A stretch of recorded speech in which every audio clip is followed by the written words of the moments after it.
Vent litt. Ja.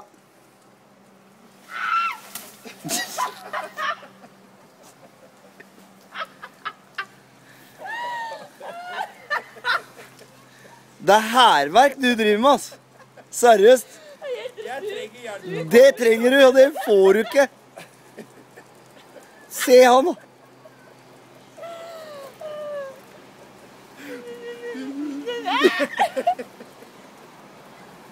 Hvordan går det, Elisabeth? Ta stage driver på han igjen nå. Da skal jeg gå litt unna.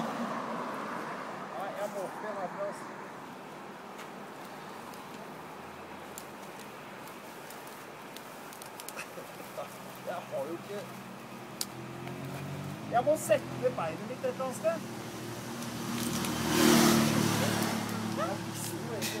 Ha ha ha!